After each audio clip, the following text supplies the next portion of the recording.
Good morning, students, and welcome to the YouTube channel of Akansha Vidyapeeth School. Myself, Parul Sharma, your science teacher, and today we will study chapter 7 of class 8th, Cell Structure and Functions.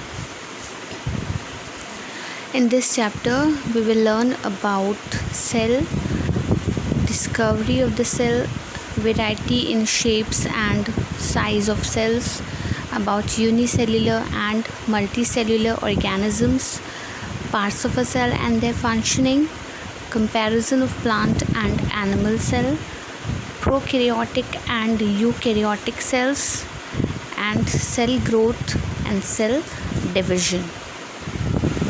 Now let's move on to the chapter cell structure and functions. Cells क्या होते हैं? सारे organisms जो living organisms है सभी sales के बने होते हैं। सेल्स बिल्डिंग ब्लॉक्स हैं लाइफ के। जैसे हाउसेस जो होते हैं वो ब्रिक्स से मिलकर बने होते हैं, वैसे ही हमारी बॉडी सेल्स से मिलकर बनी होती है। कुछ लिविंग ऑर्गेनिजम्स में ओनली वन सेल होता है और कुछ लिविंग ऑर्गेनिजम्स में बहुत सारे सेल्स होते हैं। Thus we can say that the cell is the basic structural and functional unit of life. These cells are microscopic and some cells are very large in size. Mostly जो cells होते हैं वो हम microscope के through देख सकते हैं। Microscope एक इंस्ट्रूमेंट है जिससे हम सेल्स को या बहुत ज़्यादा टाइनी पार्टिकल्स को अच्छे से देख सकते हैं। एग्जाम्पल्स हैं सेल्स के bacteria, muscle cells, nerve cells, pancreatic cells etcetera. Cell एक मेम्ब्रेन बाउंड स्ट्रक्चर है जो functional independent unit of life होता है।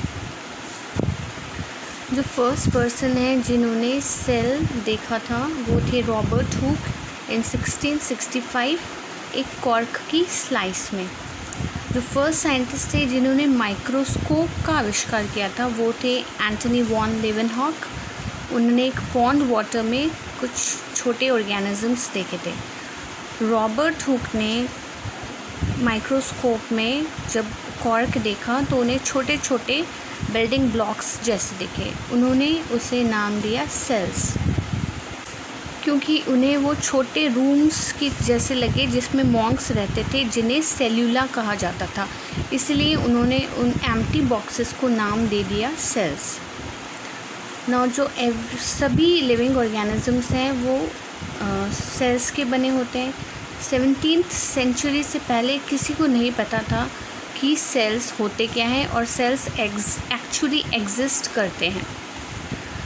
जो सेल्स होते हैं कुछ बहुत छोटे होते हैं जिसे हम अपनी आई से नहीं देख सकते और इसीलिए 17th सेंचुरी में माइक्रोस्कोप का जब इन्वेंशन हुआ उसके बाद सेल्स पर स्टडी की गई। जो रॉबर्ट हुक थे उन्होंने माइक्रोस्कोप के अंडर कॉर्क की स्लाइस को एग्जामिन किया था और उनके ऑब्जर्वेशन के बाद ही उन्होंने उन छोटे एम्प्टी बॉक्सेस को सेल्स नाम दिया। जो सेल्स होते हैं सारे सेल्स एक जैसे नहीं होते, उनकी साइज़ में, उनकी शेप में, ऑर्गेनाइजेशन में डिफरेंस होता है। हमारी बॉडी में 200 से ज़्यादा अलग अलग टाइप के सेल्स प्रेजेंट हैं। सेल साइज़ कुछ सेल्स जो होते हैं वो बहुत छोटे होते हैं और कुछ आसानी से देख सकते हैं। फीमेल एग जो होता है वो लार्जेस्ट सेल होता है हमारी बॉडी में जिसे हम बिना माइक्रोस्कोप की हेल्प से भी देख सकते हैं। शेप जो होता है सेल का वो डिपेंड करता है कि सेल कौन सा फंक्शन परफॉर्म करते हैं। जैसे नर्व सेल्स जो होते हैं वो इलॉन्गेटेड और ब्रांच्ड होते हैं क्योंकि उन्हें सिग्नल्स ट्रांसमिट करना होता है होल बॉडी में। मसल सेल्स होते हैं स्पिंडल शेप्ड और थिन होते हैं क्योंकि उन्हें एक्सपैंड और कॉन्ट्रैक्ट करना होता है। स्किन सेल्स फ्लैट होते हैं शेप में। Red blood cells doughnut shape के होते हैं so that they can carry maximum amount of oxygen into the body. Smallest cell है वो बैक्टीरिया है जिसका साइज़ 0.1 to 0.5 माइक्रोमीटर होता है and the largest cell is the ostrich egg measuring 117 to 130 mm. Ostrich का जो एग होता है वो लगभग फुटबॉल के साइज़ का होता है, और माइकोप्लाज्मा जो बैक्टीरिया है वो स्मॉलेस्ट सेल होता है, only 10 micrometers in size. Now organisms on the basis of number of cells, they can be divided into two types, unicellular and multicellular organisms. नाम से ही पता चल रहा है, यूनी मीन्स वन, तो ऐसे ऑर्गेनिजम्स जो कि एक ही सेल के बने होते हैं वो कहलाते हैं unicellular organisms. Examples are bacteria, unicellular yeast, amoeba, paramecium etcetera. Then comes the multicellular organisms. ये ऐसे ऑर्गेनिजम्स होते हैं जो दो या दो से ज़्यादा सेल्स के बने होते हैं, जैसे प्लांट्स और एनिमल्स हैं. ये जो बहुत सारे सेल्स हैं ये मिलके एक टिश्यू बनाते हैं. Tissue combines to form an organ and organ combines to form an organ system which combines to form a complete organism. Like for instance, एक ऑर्गेनिज्म है ह्यूमन बीइंग, उसमें बहुत सारे ऑर्गन सिस्टम होते हैं. जैसे मान लीजिए रेस्पिरेटरी सिस्टम है, रेस्पिरेटरी सिस्टम का ऑर्गन है लंग्स. लंग्स के जो टिश्यूज़ है वो एल्वुलर टिश्यूज़, और सेल है वो एल्वुलर सेल. एक सेल मिलके एल्वुलर टिश्यू बनाता है. और कैरेक्टरिस्टिक्स क्या है सेल्स के, इसमें हमेशा एक सराउंडिंग मेम्ब्रेन होती है, उसके अंदर एक जेली लाइक सब्सटेंस होता है which is called as protoplasm. Then organelles होते हैं, कुछ छोटे छोटे स्ट्रक्चर्स जो कि डिफरेंट सेल फंक्शन परफॉर्म करते हैं. Then nucleus which controls the whole activity of that cell. Cell wall ये मोस्टली प्लांट सेल्स में होती है, एनिमल सेल में ये सेल वॉल नहीं होती है, और इसका मेन फंक्शन है protection of the cell. Cell membrane ये आउटर मेम्ब्रेन होती है सेल की, जो पार्टिकल्स का मूवमेंट कंट्रोल करती है inside and outside of the cell. ये डबल लेयर्ड मेम्ब्रेन होती है. देन साइटोप्लाज्म ये thick gel like semi transparent fluid होता है जो प्लांट और एनिमल सेल्स दोनों में होता है. इसके अंदर cytosol, cell organelles, cytoplasmic inclusions सभी एम्बेडेड रहते हैं. साइटोप्लाज्म एक जेली लाइक सब्सटेंस होता है जिसमें सारे कंटेंट्स सेल के आ जाते हैं, जिसमें cell organelles, nucleus, salts, proteins, sugars और दूसरे सब्सटेंसेस डिज़ोल्व होते हैं. साइटोप्लाज्म जेल लाइक मिक्सचर होता है और इसमें हेरिडिटरी मटेरियल होता है जो कि न्यूक्लियस के अंदर पाया जाता है. That hereditary material is called as gene. Now cytoplasm के अंदर बहुत सारे पार्ट्स या फिर ऑर्गेनल्स प्रेजेंट होते हैं, जैसे mitochondria, Golgi bodies, lysosomes, nucleus etcetera. First is nucleus. जो न्यूक्लियस होता है उसमें क्रोमैटिन, आरएनए और न्यूक्लियर प्रोटीन्स होते हैं. न्यूक्लियस जो होता है एक मेम्ब्रेन से ढका हुआ होता है, वो मेम्ब्रेन कहलाती है न्यूक्लियर मेम्ब्रेन. न्यूक्लियस को हम एक तरह से ब्रेन कह सकते हैं सेल का, क्योंकि ये सारी एक्टिविटीज़ जो भी होती है सेल की ये कंट्रोल करता है, और इसमें जेनेटिक मटेरियल होता है डीएनए. ये साइटोप्लाज्म से सेपरेटेड होता है bye nuclear membrane. Nuclear membrane nucleus को सराउंड करती है. ये बाय लेयर होती है that is made up of 2 layers, and कुछ ओपनिंग्स होती हैं जिसमें मटेरियल को inside and outside movement allow करती है. द न्यूक्लियोलस ये एक छोटा सा मटेरियल होता है न्यूक्लियस के अंदर जिसमें आरएनए होता है जो कि प्रोटीन्स बनाने में हेल्प करते हैं. न्यूक्लियस के अंदर कुछ थ्रेड लाइक स्ट्रक्चर्स होते हैं जिसे हम क्रोमोसोम्स कहते हैं, जो कंडेंस होके क्रोमैटिन बनाते हैं. इसके अंदर जीन्स होते हैं जो कि सारे फंक्शंस को परफॉर्म करते हैं. इसमें इंस्ट्रक्शंस होता है, ट्रेट्स और कैरेक्टरिस्टिक्स को जो कंट्रोल करता है. ये फंडामेंटल फिजिकल और फंक्शनल यूनिट है हेरिडिटी की, that is called as gene. Gene is a unit of hereditary information in all the living organisms. इसमें इंफॉर्मेशन होती है जो कि एक ऑर्गेनिजम्स के सेल को बनाती है. जो ट्रांसफ़र होते हैं कैरेक्टर्स के फ्रॉम पेरेंट टू चिल्ड्रन, ये with the help of genes ही होते हैं। Now next organelle is endoplasmic reticulum. ये मटेरियल के मूवमेंट के लिए हेल्प करता है। दो तरह के होते हैं, स्मूथ और रफ़ एंडोप्लाज्मिक रेटिकुलम में राइबोसोम्स होते हैं जो कि प्रोटीन सिंथेसिस में हेल्प करते हैं। एंडोप्लाज्मिक रेटिकुलम सिंपली एक नेटवर्क होता है मेम्ब्रेन्स का जो पूरे साइटोप्लाज्म में फैला हुआ होता है और मटेरियल का ट्रांसपोर्ट में हेल्प करता है। Then next is mitochondria. Mitochondria जो होता है सारी जो केमिकल रिएक्शंस होती हैं उसके लिए एनर्जी प्रोवाइड करता है, इसीलिए इसे powerhouse of the cell भी कहा जाता है। इसके अलावा लेवल ऑफ वाटर भी ये कंट्रोल करता है।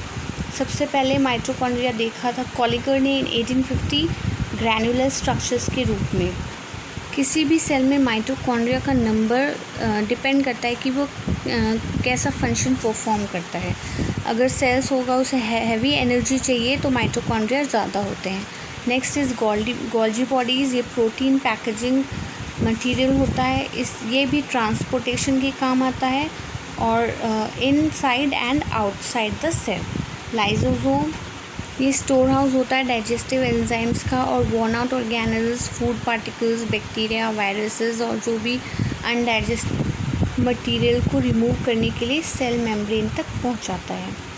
लाइसोसोम को हम suicidal bag of the cell के नाम से भी जानते हैं। The next is chloroplast. ये टाइप ऑफ प्लास्टिड है और एक ऑर्गेनेल है जो कि ओनली प्लांट सेल में मिलता है। इसका मेन फंक्शन है फोटोसिंथेसिस। देन वैक्यूल्स, ये छोटे छोटे सैक्स होते हैं जो कि स्टोरेज, डाइजेशन और वेस्ट मटेरियल के रिमूवल में काम आते हैं। ये वाटर सॉल्यूशन होता है इनमें और सेल की शेप को मेंटेन करने में मदद करते हैं। Centrosomes and centrioles. Centrosome smallest organelle है जो इसमें 2 सेंट्रियोल्स होते हैं। ये सिर्फ एनिमल सेल्स में प्रेजेंट होता है, कोई भी मेम्ब्रेन बाउंडेड नहीं होता है और न्यूक्लियस के बहुत पास में रहता है और इसका मेन फंक्शन है it helps in cell division. Cells 2 types के होते हैं on the basis of nuclear organisation, prokaryotic and eukaryotic. Pro means primitive and karyon means nucleus. मतलब ऐसे ऑर्गेनिजम्स जिनमें जो न्यूक्लियस है वो प्रिमिटिव टाइप का होता है वो कहलाते हैं प्रोकैरियोटिक ऑर्गेनिजम्स, क्योंकि इनका जो न्यूक्लियस होता है वो मेम्ब्रेन से बाउंड नहीं होता है। कुछ ही ऑर्गेनल्स फाउंड होते हैं। एग्जाम्पल है प्रोकैरियोटिक ऑर्गेनिज्म का बैक्टीरिया।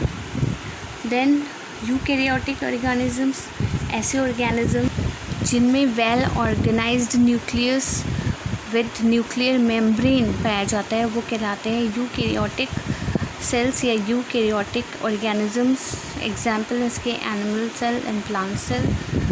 बैक्टीरिया और आर्कियोबैक्टीरिया एग्जाम्पल्स है प्रोकैरियोट्स के, and plant cell and animal cells examples of eukaryotes. ऐसे ऑर्गेनिजम्स जिनमें प्रोकैरियोटिक सेल्स होते हैं वो कहलाते हैं प्रोकैरियोट्स और the organisms which have eukaryotic cells are called as eukaryotes. Prokaryotic में न्यूक्लियस नहीं होता है, यूकैरियोटिक में ट्रू न्यूक्लियस होता है, प्रोकैरियोटिक में कोई ऑर्गेनल्स नहीं होते एंड यूकैरियोटिक में मेम्ब्रेन बाउंड ऑर्गेनल्स प्रेजेंट होते हैं। प्रोकैरियोटिक सेल्स लेस कॉम्प्लिकेटेड होते हैं यूकैरियोटिक के कंपैरिजन में और जो प्रोकैरियोटिक सेल्स होते हैं वो छोटे होते हैं यूकैरियोटिक सेल्स से।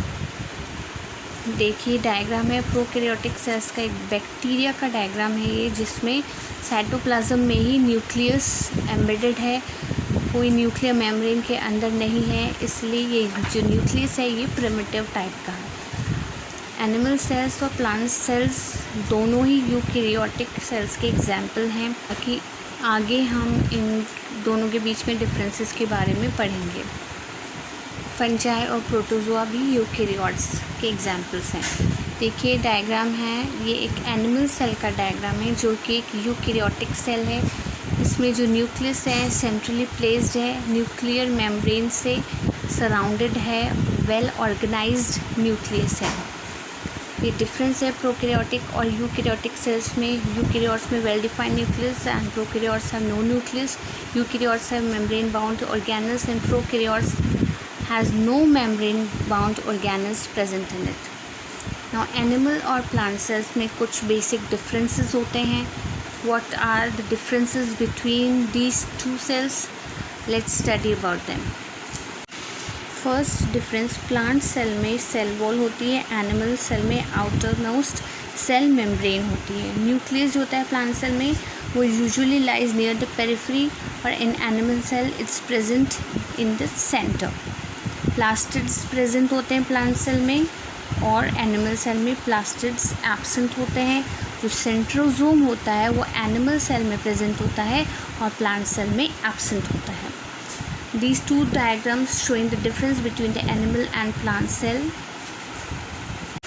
Other differences include vacuoles जो होते हैं एनिमल सेल में वो स्मॉल होते हैं टेम्पररी और प्लांट सेल में लार्ज होता है, प्रोमिनेंट होता है और एक बड़ा वैक्यूल होता है प्लांट सेल में.